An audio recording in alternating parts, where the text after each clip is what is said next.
From traditional Dutch cuisines like apple pie to homemade cookies that have massive queues. In this video, I'm going to share with you how you can get some of Amsterdam's best food for under €100 from 15 different locations. And at the end of the video, I'm going to rank them from best to worst so you can pick and choose which ones you want to go to. Right, let's go.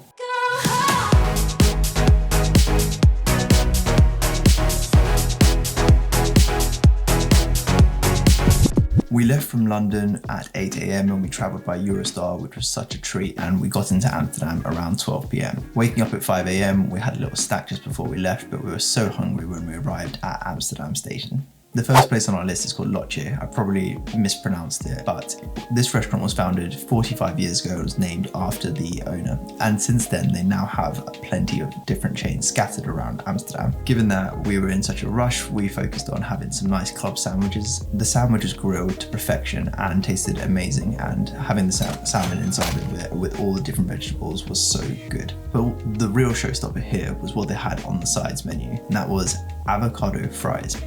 I thought they were going to melt and it wasn't going to work, but when they were battered really well with herbs and spices, it tasted brilliant. After we dropped our bags off at the hotel, it's time to visit one of the popular neighbourhoods in Amsterdam, Jordaan. Known for its narrow canals, cosy pubs and hip eateries, it didn't disappoint. So we visited one of Amsterdam's most famous food spots, Van Stepele, home to a famous home-baked cookie. The queue for this place was so long that it spans across streets that they even have people who work there who managed the queues from one street to the other. But the good thing is that even though the queue is quite long, the wait wasn't too long. It was probably about 10 to 15 minutes. And here's the thing, they only serve one type of cookie. The cookie, when hot, is amazing to have, and it was so delicious and gooey. These chocolate cookies were like no other. They were so good that I had to bring some back into London to give to my friends and family. And if you do get them to go, then they come in these really nice pretty tins that you can then take to go.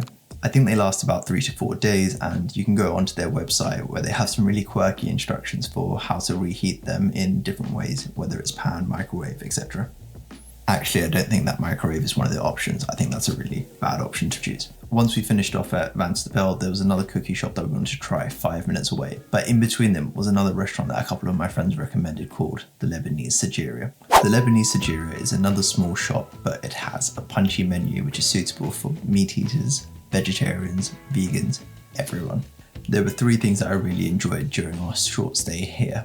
One is that the hummus is really good, and when you have it with the fresh flatbread, it goes down really well. The second is that you can watch them make the flatbread from outside because they have a nice small window. And thirdly, it's these really steep, small set of stairs that you need to get up, which was quite entertaining. Okay, we're back to cookies. About 5 minutes away from Van Stepele is one of their competitors, or maybe just one of their friends, called Het. And I'm going to butcher the pronunciation, but it's written here, and if I was to have a go at it, I'd pronounce it as Het Koekemannetje.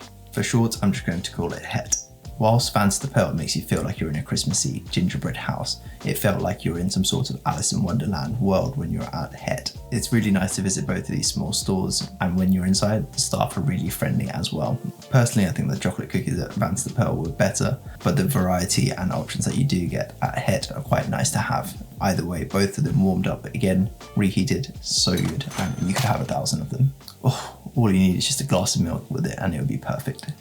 We then visited the Flying Dutchman, which is a jazzy cocktail bar nearby, and I have to say we stayed there for maybe 1, 2, maybe 3 drinks, and the people working there were really nice and gave us recommendations for which drinks that we should have and try next as well.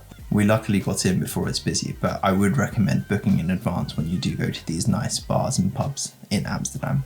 After 2 hours of having cocktails, we were craving something savoury. And that leads us to another type of food which Amsterdam is well known for, Belgian fries.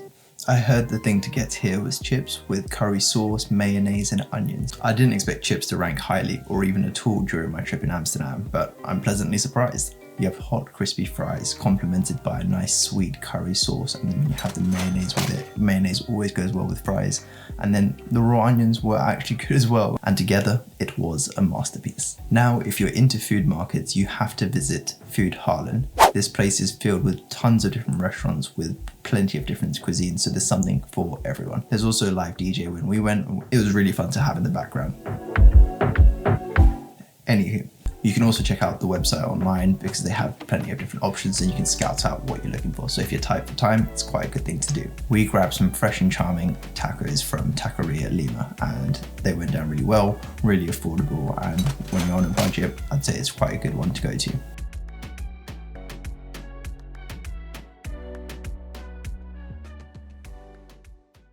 On the next morning, we headed to the Cuyp neighborhood area where we went for pancakes.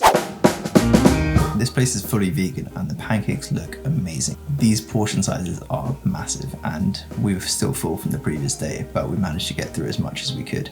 I think it's one to visit if you really like an aesthetic look for your food, but I'm not sure if it's the best pancakes I've been to, but it's definitely up there in terms of presentation. To burn off the many calories we've indulged in, we then took a stroll through the park, and that led us to our next place, which is the Albert Cuyp market. This street market has plenty of food options and there's cuisine for everyone. There were so many things to choose from, and even though we were so full from pancakes, we did try out a few things whilst we were here. For our starters here, we had hot, packed vegetable spring rolls dipped in your usual sweet chili sauce. Crispy on the outside and delicious on the inside. We then visited one of the most highly rated places for Stroopwafels, Rudi's, a family-run business that's been around for over 45 years. The highly rated reviews online were evidenced by a really long queue of people just like me who were really excited to have their Stroopwafel. And for me, this was the first time that I was having one, so I was really excited for it. The person that served me was a really nice gentleman and I will always remember him because he had this great personality, and that's the small stuff that you do remember. And he was telling us all about the different things at Rudi's, and the thing that I will remember most is that he reminded me of a Dutch Benedict Cumberbatch. Do you think that this person looks like Benedict Cumberbatch? Do put it down into the comments. And if you're enjoying this video, then do subscribe to my channel where I'll be sharing more videos on travel and food in future. So given that Dutch Mr. Benedict Cumberbatch was a really nice person and the Stroopwafel looked really good, it did probably persuade me to buy some more to take home. And they do come in one of these really nice tins as well. Let me just go grab it. They were really useful for keeping the Stroopwafel from breaking from when I was traveling on the way home. I've never had Stroopwafel, so I didn't know what to expect, but these, having a waffle with the caramel inside, they were so delicious and I could have had several. They have two options when you're there. They have the original and they have the chocolate, but I think that the inside of the original is sweet enough that I probably didn't need the chocolate, but if I were to try it again, I probably would go back for that chocolate one, so it just depends on what you prefer. We were due to visit the Rijksmuseum, but just before we left the market, we stopped at this dumpling place, which smelled amazing. We were just originally going to get one portion to share between two, but I made the impulse decision that we needed one portion each because they looked so delicious. I ordered the shrimp dumplings, and what was so nice is that having some spicy sauce on them. Ugh, I'm craving them right now. They're so good. I'm not always a fan of food markets and end up just rushing through them because after having one thing you tend to get full, so I was pleasantly surprised by having such a nice experience, having lots of small things, and they were all really delicious. But I'm probably gonna have to wait 3, maybe 4 months before I can check the weighing scales again. We can worry about that another time. After our visit at the museum, our appetites were back, and that meant that we needed more Belgian fries.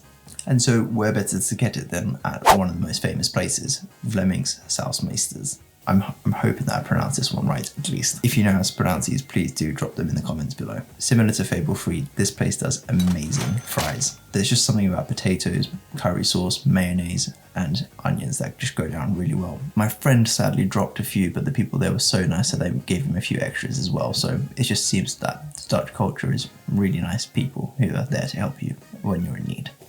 Not all heroes wear capes. It's Sunday morning and we're on our final day, and sadly we have to return back to the UK. But before we go, there were 2 more spots that we did try and they were both delicious. The first is called Winkel 43, and this is where you can grab a great slice of Dutch apple pie. The pastry was well done, and combined with the thick cream, they did just complement each other really well. The ambiance looks really nice inside, but it's really difficult to get a booking, so we did sit outside for this. And I've listed all these places and linked the locations in the description below so that you can easily find them when you're on your journey. Whether the pie fills you up or not, you have to visit the bakery down the road, Saint Jean. Saint Jean is a really well-known bakery, and it has aesthetic pastries all around. I was spoiled for choice once again here, but I had to go for the Danish pastry because it was just eyeing me up and I knew I wanted it straight away. So there we have it, 15 different places. I think I went over 100 euros, but if something had to go, it would probably be Mr. Stack's Pancakes, just because for the value for money, I think that there are so many other small things that you can get, which I think has a better bang for your buck. What was your favorite place? Do drop it down in the comments below. If you want to watch more videos like this in future, then do subscribe to my channel. So, the moment you've been waiting for, the rankings. I've ranked these based on price and value for money put together, and here we go. Coming up there at the top is really the dumplings. They were so good. Also Fabel Friet's fries, they just went down really well, I think because they were the first ones that I had. I just thought they were amazing. Other unsung heroes that were there were Rudi's Stroopwafels, and I'm glad that we brought some of those home. And you can't leave Amsterdam without some of those cookies at Stepele. So there you go. For under 100 euros, there's so many things that you can have in Amsterdam. I hope this inspires you to visit Amsterdam soon because it's such a great place to go, and hopefully you have a bunch of food options for when you're there. If you enjoyed this video and want to watch more like it in future, then do subscribe to my channel, and until then, see you next time.